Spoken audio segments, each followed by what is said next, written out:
இங்கே பாதிக்கப்பட்டவர்கள் என்பதை விட போராளிகளாக இங்கே மேலையிலே பல தோழர்கள் மாநிலம் முழுவதிலிருந்து இங்கே அறிமுகப்படுத்தினார்கள். ஒவ்வொருவருடைய அந்த வழக்கும் அல்லது அந்த சம்பவங்களும் நம்முடைய நெஞ்சத்தை கிழித்து விட்டது என்றே சொல்லலாம். இந்த காலத்திலும் இத்தனை கொடுமைகளா என்று எண்ணுகிற அளவுக்கு மிக மோசமாக தமிழ்நாடு வன்கொடுமைகளும் தீண்டாமை கொடுமைகளும் அதிகமாக நடைபெறுகிற மாநிலமாகத்தான் இப்போதும் தமிழ்நாடு இருக்கிறது என்பதைத்தான் அந்த சாட்சிகள் அனைவரும் இங்கே மேடையிலே நம்மிடையே வெளிப்படுத்தியிருக்கிறார்கள். தீண்டாமை ஒழிக்கப்பட்டு விட்டது, அது எல்லா வகையிலும் ஒழிக்கப்பட்டு விட்டது என்று சொல்லி இந்திய குடியரசு அறிவித்து 75 ஆண்டுகளுக்கு மேலாகிவிட்டது. சட்டப்படி அது ஒழிக்கப்பட்டு விட்டது. ஆனால் அது ஒழிக்கப்படவே இல்லை என்பதைத்தான் நாம் அன்றாடம் சந்தித்துக் கொண்டிருக்கிற, அன்றாடம் நாம் நடத்தி கொண்டிருக்கிற வன்கொடுமைகளுக்கு எதிரான, தீண்டாமை கொடுமைக்கு எதிரான போராட்டங்கள் நினைவுபடுத்திக் கொண்டே இருக்கிறது. ஆகவே சட்டம் ஒழிக்கப்பட்டு விட்டது என்று சொன்னாலும் அது சமூகத்திலே நிலை பெற்று இருக்கிறது, மேலும் மேலும் கெட்டிப்பட்டுக் கொண்டிருக்கிறது என்பதற்கு பல ஆயிரக்கணக்கான உதாரணங்கள் நம்மிடையே இருக்கிறது. நம்மை போல் ஒடுக்கப்பட்ட மக்களுடைய விடுதலைக்காக போராடுகிற பல்வேறு அமைப்புகளிடமும் இருக்கிறது. ஆகவே இன்னமும் தீண்டாமை கொடுமைக்கு எதிராக, வன்கொடுமைக்கு எதிராக நாம் நீடித்த போராட்டத்தை நடத்த வேண்டிய கட்டாயத்தில் இருக்கிறோம் என்பதைத்தான் இவையெல்லாம் வெளிப்படுத்துகிறது. நான் 3வது மாநாட்டிலே இங்கே பேசின தஞ்சாவூரிலே 3வது மாநிலம் நடைபெற்ற போது நான் அந்த மாநாட்டிலே சொன்னேன், எவ்வளவு விரைவாக தமிழ்நாடு தீண்டாமை ஒழிப்பு முன்னணி கலைக்கப்படுகிறதோ அவ்வளவும் நல்லது என்று தஞ்சாவூர் மாநாட்டில் நான் சொன்னேன். வேறு எந்த ஒரு அமைப்பையும் விரைவாக கலைக்க வேண்டும் என்று நாம் சொல்ல மாட்டோம். ஆனால் தீண்டாமை ஒழிப்பு முன்னணி அது கலைக்கப்பட வேண்டும் அது என்று சொன்னால் தீண்டாமை ஒழிக்கப்பட வேண்டும் என்று அர்த்தம். தீண்டாமை முற்றிலும் ஒழித்து விட்டது என்று சொன்னால் தீண்டாமை ஒழிப்பு முன்னணிக்கு வேலை இல்லை. ஆனால் அப்படிப்பட்ட ஒரு காலம் வருமா, எவ்வளவு காலம் கழித்து வரும் என்பதெல்லாம் நமக்கு கண் முன்னால், கண்ணுக்கு எட்டிய தூரம் வரைக்கும் அது தெரியவில்லை. ஆகவே இந்த போராட்டத்தில் இன்னும் வீரியமாகவும் வேகமாகவும் இன்னும் சிறப்பாகவும் நாம் செயல்பட வேண்டிய கட்டாயம் இருக்கிறது. கம்யூனிஸ்ட் இயக்கத்தை பொறுத்தவரை நம்முடைய தலைவர்கள் இந்த நாம் காவிரி டெல்டா மாவட்டத்திலே இந்த மாநாட்டை நடத்தி கொண்டிருக்கிறோம். சாதிய ஒடுக்குமுறைக்கு எதிராக, பட்டியல் சாதி மக்களுடைய பொருளாதார சுரண்டலுக்கு எதிராக வீரியமிக்க போராட்டத்தை நடத்தி வெற்றி கண்ட மகத்தான தலைவர் தோழர் பி. சீனிவாசராவ் அவர்கள்.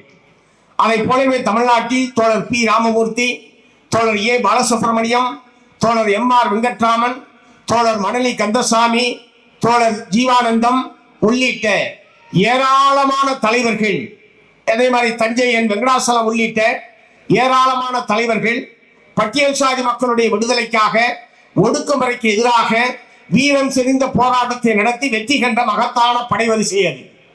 ஆனால் அவர்கள் யாரும் பட்டியல் சாதியை சார்ந்தவர்கள் அல்ல.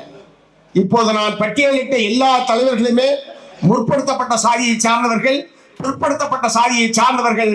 ஆனால் அவர்கள் தான் இந்த ஒடுக்குமுறைக்கு எதிராக தான் பிறந்த சாதியை எதிர்த்து அந்த போராட்டத்தை களத்திலே நடத்தி வெற்றி கண்டவர்கள். இந்த வரலாறு தான் தொடர வேண்டும். நான் உங்களை எல்லாம் கேட்டுக்கொள்வதற்காக இந்த மாநாட்டுக்கு வந்தவருடைய அடிப்படையான நோக்கமே நம்முடைய இந்த பாரம்பரியம், நம்முடைய இந்த வரலாறு மேலும் வலுவாக தமிழகத்திலே தொடர வேண்டும்.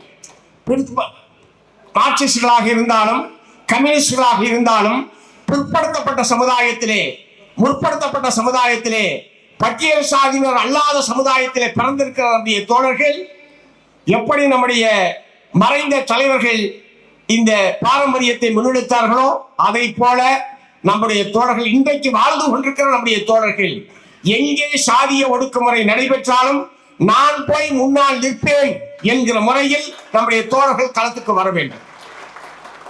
தான் பிறந்த சாதியை எதிர்த்து போராடுவது என்பது அவ்வளவு சுலபமான விஷயம் அல்ல. தான் பிறந்த ஒடுக்குமுறையை மேற்கொள்ளுகிற நம்முடைய தன்னுடைய சாதியை எதிர்த்து போராடுவது என்று சொன்னால் உற்றார் உறவினரை பகிர்ந்துக் கொள்ள வேண்டும். நல்லது கெட்டதுக்கு வரமாட்டார்கள், நம்மை மதிக்க மாட்டார்கள், சாதி கெட்டவன் என்று ஏசுவார்கள். இப்படி எல்லா விதமான இழிவுகளுக்கும் நாம் உள்ளாக வேண்டும். அதையெல்லாம் தாண்டி சக மனிதர்களை பாதுகாப்பது என்பதுதான் ஒரு கம்யூனிஸ்டுடைய அடிப்படையான கடமை என்கிற முறையில் நாம் களத்திலே நிற்க வேண்டும். 1948ஆம் ஆண்டு டிசம்பர் மாதம் 10ஆம் தேதி ஐக்கிய நாடுகள் சபை மனித உரிமை பிரகடனத்தை வெளியிட்டது. அந்த மனித உரிமை பிரகடனத்தினுடைய மிக முக்கியமான ஒரு அம்சம் என்பது அனைத்து மனித பிறவிகளும் சமமானவர்கள், அனைத்து மனித பிறவிகளும் சமமானவர்கள் என்பதுதான் ஐக்கிய நாடுகள் சபையினுடைய மனித உரிமை பிரகடனத்திலே மிக முக்கியமான ஒரு பகுதி. ஆகவே உலக அளவில் பிறப்புக்கும் எல்லா உயிர்க்கும் என்று திருக்குறளே ஏற்கனவே சொல்லி இருந்தாலும் ஐக்கிய நாடுகள் சபை பிறப்புக்கும் எல்லா உயிர்க்கும் என்பதைத்தான் பிறப்பால் அனைத்து மனித பிறவிகளும் சமமானவர்கள் என்பதை பிரகடனம் செய்திருக்கிறது. இந்திய அரசாங்கமும் அதிலே கையெழுத்திட்டிருக்கிறது. ஆனால் இன்றைக்கு வரைக்கும் பாகுபாடு, ஒடுக்குமுறை, பாரபட்சம் என்பது எங்கும் நீக்கமர நிறைந்திருக்கிறது என்பதை மிகுந்த வருத்தத்தோடு இங்கே பதிவு செய்ய விரும்புகிறேன். ஆகவே இந்திய அரசியல் சாசனத்தினுடைய முகப்பிலே சொல்லி இருக்கிற சமத்துவம் என்கிற அந்த அடிப்படையான கோட்பாடு நிறைவேற வேண்டும் என்று சொன்னால் சமத்துவம் அனைவருக்குமானதாக இருக்க வேண்டும். அப்படிப்பட்ட ஒரு நிலைமை ஏற்பட வேண்டும் என்பதற்காகத்தான் உடல், பொருள், ஆவி அத்தனையையும் நாம் செலுத்தி ஒரு இடைவிடாத போராட்டத்தை நாட்டிலே நடத்தி கொண்டிருக்கிறோம். அதிலே மிக முக்கியமான ஒன்று பட்டியல் சாதி பழங்குடி மக்கள் மீதான இந்த ஒடுக்குமுறைக்கு எதிரான போராட்டம் என்பது மிக முக்கியமானது. அதிலே எந்த விதமான சமரசமும் இல்லாமல் வீரியமிக்க போராட்டத்தை தமிழகமே பாராட்டுவது மட்டுமல்ல, இந்தியாவே பாராட்டத்தக்க வகையில் தமிழ்நாடு தீண்டாமை ஒழிப்பு முன்னணி மாபெரும் பணியை ஆற்றி இருக்கிறது என்பதிலே உண்மையிலேயே நாம் பெருமை கொள்ளலாம். எந்த ஒரு அரசியல் கட்சியும் இது போன்ற பிரச்சனைகளில் வாக்கு வங்கியை பற்றி கவலைப்படாமல், தேர்தல் அரசியலை பற்றி கவலைப்படாமல், ஒடுக்கப்பட்ட மக்களுக்கு ஒரு பாதிப்பு என்று சொன்னால் எங்களுக்கு எதை பற்றியும் கவலையில்லை, அவர்களுடைய சட்டப்படியான உரிமைகளை நிலைநாட்டுவதுதான் என்னுடைய ஆகப்பெரிய கடமை என்கிற முறையிலே தான் நாம் இந்த போராட்டத்தை, இந்த அமைப்பை நடத்தி கொண்டிருக்கிறோம். ஆகவே இதில் ஏராளமான இழப்புகளுக்கு நாம் ஆளாகி இருக்கிறோம். அருமை தோழர் அசோக் அவர்கள், அவருடைய தாயார் இங்கே வந்திருக்கிறார். அவர் படுகொலை செய்யப்பட்டதற்கு பிறகு அவருடைய இல்லத்திற்கு சென்றேன். அவர் சென்ற போது அந்த பையனுடைய பெட்டியை திறந்து, அசோக்கனுடைய பெட்டியை திறந்து, அவர் என்னென்ன புத்தகங்களை எல்லாம் வைத்து படித்துக் கொண்டிருந்தார் என்கிற ஒரு பட்டியலை என்னிடத்திலே காண்பித்தார். அவருடைய தாயார் அம்பேத்கருடைய தொகுப்பு நூல்கள், மார்க்சினுடைய வரலாறு, மூலதனம் சம்பந்தமான சில பிரசுரங்கள் என்கிற முறையிலே தான் அவருடைய பெட்டியிலே அடுக்கி வைக்கப்பட்டிருந்தது. ஒரு நல்ல வளர்ந்து வரக்கூடிய ஒரு சிறந்த மார்க்சிஸ்டாக வர வேண்டிய, அந்த மாவட்டத்துடைய தலை சிறந்த தலைவராக வர வேண்டிய ஒரு இளைஞரை சாதி வெறியர்கள் அநியாயமாக படுகொலை செய்து விட்டார்கள். அந்த வழக்கை இன்றைக்கு நாம் நடத்தி கொண்டிருக்கிறோம். அருமை தோழர் ஆர் கிருஷ்ணன் அவர்களும் தோழர் பழனி அவர்களும் அந்த வழக்கை இணைந்து நடத்தி கொண்டிருக்கிறார்கள். அந்த வழக்கில் அந்த நெல்லை மாவட்டத்தில் ஏராளமான கொலைகள் நடைபெறுகிறது. அது சாதி ஆணவ கொலையாக இருக்கலாம், மற்ற கொலைகளாக இருக்கலாம். ஏறத்தாழ 68 பேர் சிறார் குற்றவாளிகள். இந்த கொலையை செய்தவர்களில் 68 பேர் சிறார் குற்றவாளிகள் என்பதை நீங்கள் மறந்துவிடக் கூடாது. ஏதோ ஒரு திரைப்படத்தில் சிறார்களை வைத்து இத்தகைய குற்றங்களை செய்வது என்கிற ஒரு திரைப்படம் கூட சமீபத்திலே வெளிவந்தது. அதை போல நெல்லை மாவட்டத்தில் சமூக விரோத சக்திகள், சாதி வெறி சக்திகள் சிறார்களை இந்த குற்றவாளிகள் ஆக்கக்கூடிய காரியத்தை அவர்கள் செய்து கொண்டிருக்கிறார்கள். இத்தகைய இழப்புகளை எல்லாம் தாங்கிக் கொண்டுதான் நாம் இந்த போராட்டத்தை நடத்தி கொண்டிருக்கிறோம். ஆகவே இது எத்தனை தியாகங்கள் செய்தாலும், எத்தனை இழப்புகள் வந்தாலும், இந்த சமூக நீதிக்கான இந்த போராட்டத்தில், விடுதலைக்கான பட்டியல் சாதி மக்களுடைய, பழங்குடி மக்களுடைய விடுதலைக்கான போராட்டத்தில் சமரசமற்ற போராட்டத்தை செங்கொடி இயக்கம் நடத்தும், தமிழ்நாடு தீண்டாமை ஒழிப்பு முன்னணி நடத்தும் என்பதை நான் இங்கே சுட்டிக்காட்ட விரும்புகிறேன். அதை போலவே பஞ்சமி நிலத்தை பற்றி இங்கே சொன்னார்கள். நான் உங்களுடைய கவனத்தை ஈர்க்க விரும்புகிற மிக முக்கியமான ஒரு பிரச்சனை. ஏனென்றால் பஞ்சமி நில மீட்பை பொறுத்தவரை சட்டப்படி எந்த தடையும் கிடையாது. உச்ச நீதிமன்ற உத்தரவு இருக்கிறது, உயர் நீதிமன்ற உத்தரவு இருக்கிறது, வருவாய்த்துறை நிலையாணைகள் இருக்கிறது. ஏற்கனவே நிலம் வழங்கப்பட்ட போது போட்ட உத்தரவிலேயே பட்டியல் சாதியினர் 10 ஆண்டுகளுக்கு விற்றால் செல்லாது, பட்டியல் சாதி அல்லாதவர் வாங்கினால் செல்லாது, 10 வருஷத்துக்கு பிறகு விற்றாலும் அது செல்லுபடியாகாது என்கிற நிபந்தனையின் அடிப்படையில் வழங்கப்பட்ட நிலம் பஞ்சமி நிலம். இந்த பஞ்சமி நில மீட்புக்கான போராட்டத்தை தொடர்ச்சியாக பல்லாண்டு காலமாக மீண்டும் மீண்டும் நாம் முயற்சித்தாலும் அத்தி பூத்தது போல் இங்கே திருவண்ணாமலை மாவட்டம் அருங்குணம் கிராமத்திலே மீட்கப்பட்டதை போல ஒரு அத்தி பூத்ததை போலத்தான் சில இடங்களில் இந்த நிலத்தை மீட்க முடிகிறதே தவிர பல லட்சக்கணக்கான ஏக்கர் நிலங்கள் பட்டியல் சாதி அல்லாதவர்கள் கையிலே பல தலைமுறைகளாக இருந்து கொண்டிருக்கிறது. உரிமை படைத்த நம்முடைய மக்கள் நிலமற்றவர்களாக அத்தக்கூலிகளாக கடுமையான வறுமையிலே வாடிக்கொண்டிருக்கிறார்கள். சட்டம் தடை இல்லை, அரசு ஆணைகள் தடை இல்லை, நீதிமன்ற உத்தரவுகள் எந்த விதமான தடையும் இல்லை. எது தடையாக இருக்கிறது? ஆட்சியாளர்களுக்கு மனம் இல்லை என்பதுதான் அதில் இருக்கிற மிக முக்கியமான தடை. ஆகவே தமிழ்நாடு அரசாங்கத்தை இந்த மாநாட்டின் வாயிலாக நான் வலியுறுத்த விரும்புவது, பஞ்சமி நிலம் என்று நீங்கள் கண்டறிந்திருக்கிற, நாங்கள் சொல்லுவதையெல்லாம் நீங்கள் ஏற்க வேண்டிய அவசியம் இல்லை. இனிமேல் நீங்கள் புலனாய்வு குழுக்களை அமைத்து கண்டுபிடிக்க வேண்டிய அவசியம் இல்லை. ஏற்கனவே சுமார் 2.5 லட்சம் ஏக்கர் பஞ்சமி நிலம் இன்ன இடத்தில் இருக்கிறது, இன்னாருடைய ஆக்கிரமிப்பு இருக்கிறது, இன்னென்ன சர்வே எண் என்பது உட்பட அரசிடம் இருப்பதாக ஏற்கனவே வருவாய் நிர்வாக ஆணையர் அறிக்கையை வெளியிட்டிருக்கிறார். நீங்கள் கண்டறிந்திருக்கிற குறைந்தபட்சம் அந்த 2.5 ஏக்கர் பஞ்சமி நிலத்தை மீட்பதற்காவது நீங்கள் ஆக்கப்பூர்வமான நடவடிக்கை எடுக்க வேண்டும் என்று இந்த மாநாட்டின் வாயிலாக தமிழ்நாடு அரசாங்கத்தை நான் வற்புறுத்த விரும்புகிறேன். அதை போலவே தமிழ்நாடு தீண்டாமை ஒழிப்பு முன்னணியும் மார்க்சிஸ்ட் கம்யூனிஸ்ட் கட்சியும் அரசு செய்யவில்லை என்றால் நாங்கள் நிலத்தை பறிமுதல் செய்து நிலமற்ற பட்டியல் சாதி மக்களிடம் ஒப்படைப்போம்.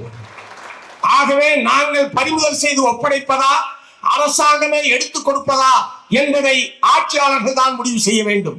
நீங்கள் செய்யவில்லை என்றால் நாங்கள் செய்வோம் என்பதை இந்த மாநாட்டின் வாயிலாக தமிழ்நாடு அரசுக்கு நான் சுட்டிக்காட்ட விரும்புகிறேன். ஏனென்றால் நில உரிமையாளர்களாகிய நம்முடைய மக்கள் வாழ்வதற்கு இடமில்லாமல் சாலை ஓரங்களில், சாக்கடை ஓரங்களில், நீர்நிலை புறம்போக்குகளில் தலைமுறையாக புறம்போக்கிலே பிறந்து, புறம்போக்கிலே வாழ்ந்து, புறம்போக்கிலேயே மரணமடையக்கூடிய நிலைமை என்பது இருந்து கொண்டிருக்கிறது. ஆகவே எதற்காக எங்களுடைய நிலத்தை சட்டவிரோதமாக மற்றவர்கள் வைத்திருக்கிற போது நாங்கள் எதற்காக இப்படி புறம்போக்கிலே வாழ்ந்து மடிய வேண்டும்? ஆகவே அந்த மக்களுக்கு உண்மையான நிலத்தை எடுத்துக் கொடுப்பதிலே தயவு தாட்சண்யம் இல்லாமல் செயல்பட வேண்டும் என்பதை இந்த நேரத்திலே நான் தெரிவிக்க விரும்புகிறேன். ஆகவே வரக்கூடிய காலத்தில் அளவில் பிரம்மாண்டமான நிலமீட்பு இயக்கமாக நடத்துவதற்கு இந்த மாநாடு திட்டமிட வேண்டும் என்று இந்த சந்தர்ப்பத்திலே நான் கேட்டுக்கொள்ள விரும்புகிறேன்.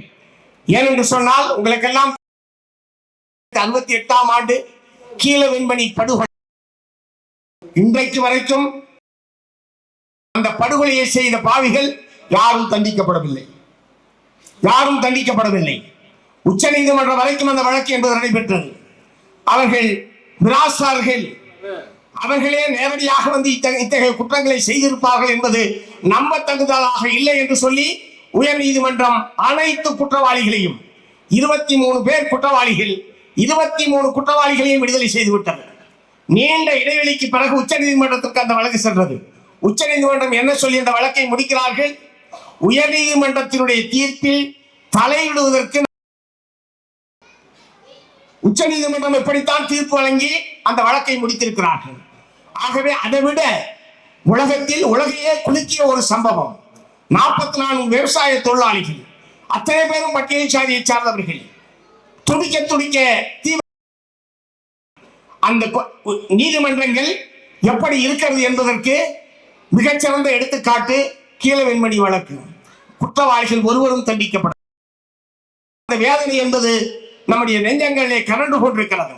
ஆகவே இனிமேல் பட்டியல் சாதி மக்கள், பழங்குடி இனத்தை சார்ந்தவர்கள் பாதிக்கப்பட்டால் அவர்களுக்கு பாதிப்பை ஏற்படுத்தக்கூடிய நபர்கள், வன்கொடுமை இழைக்கக்கூடிய நபர்கள் யாராக இருந்தாலும் சட்டத்தின் முன்னால் நிறுத்தப்பட்டு கட்டாயம் அவர்கள் தண்டிக்கப்படுவார்கள் என்கிற நிலைமையை நாம் உறுதி செய்ய வேண்டும். அத்தகைய வழக்குகள் வருகிற போது இங்கே இருக்கக்கூடிய நம்முடைய வழக்கறிஞர்களுடைய பெரும் படை, இன்னும் ஏராளமான வழக்கறிஞர்கள் தேவைப்படுகிறார்கள். இங்கே வந்திருக்கிற தோழர்கள் மட்டுமல்ல, இன்னமும் ஏராளமான வழக்கறிஞர்கள் இது போன்ற பிரச்சனைகளில் தலையிடுவது மட்டுமல்ல, பொதுநல வழக்குகளிலேயும் நாம் இன்னும் ஆக்கப்பூர்வமாக இன்னும் சிறப்பாக தலையிட வேண்டிய அவசியம் என்பது இருக்கிறது. ஆகவே நீதிமன்றத்தின் மூலமாக எல்லாமே தீர்ந்துவிடும் என்கிற பிரமையில் நான் சொல்லவில்லை. களத்திலே போராடுவதும் நீதிமன்றத்திலே போராடுவதும் மக்களை திரட்டி ஆட்சியாளர்களுக்கு நிர்பந்தம் கொடுப்பதும் இப்படி எல்லா வகையிலும் சேர்ந்து நாம் போராடுகிற போதுதான் இத்தகைய வெற்றிகளை நம்மால் ஈட்ட முடிகிறது. இல்லை என்று சொன்னால் இந்த பாதிக்கப்பட்ட மக்கள் எல்லாம் நம்மை போன்ற அமைப்புகள் அவர்களுக்கு உறுதுணையாக இல்லாமல் போயிருந்தால் அந்த வழக்குகள் என்ன கதிக்கு ஆளாகி இருக்கும்? அவர்கள் எப்படி ஒரு தைரியமாகவும் தன்னம்பிக்கையோடும் இன்றைக்கு இந்த மேடையிலே வந்து வீற்றிருக்கிறார்கள்? அதற்கு ஆகவே பாதிக்கப்படுகிற மக்களின் பக்கம் நம்முடைய கட்சி, மார்க்சிஸ்ட் கம்யூனிஸ்ட் கட்சி, தமிழ்நாடு தீண்டாமை ஒழிப்பு முன்னணி உறுதியாக நிற்கும். நீதிக்கும் நிவாரணத்திற்குமான போராட்டத்தை நடத்தும். குற்றவாளிகளுக்கு தண்டனை, பாதிக்கப்பட்டவர்களுக்கு நீதி நிவாரணம் என்கிற முறையில் நம்முடைய செயல்பாடு தொடரும். ஆகவே வேறு எத்தனை 1000 படிகள் இருந்தாலும், நமக்கு எத்தனை வேலைகள் இருந்தாலும், எல்லாவற்றை விட இத்தகைய மனித உரிமை மீறல், சட்டத்துக்கு விரோதமான முறையில் கொடுமைகளுக்கு உள்ளாக்கப்படுவது போன்ற சம்பவங்கள் நடைபெறுகிற போது அதுதான் முதன்மையான பணி என்கிற முறையில் நம்முடைய தோழர்கள் செயல்பட வேண்டும். மார்க்சிஸ்ட் கம்யூனிஸ்ட் கட்சி இந்த களத்திலே முன்னணி படையாக உங்களோடு பயணிக்கும் என்று சொல்லி வாய்ப்புக்கு நன்றி கூறி நிறைவு செய்கிறேன். வணக்கம்.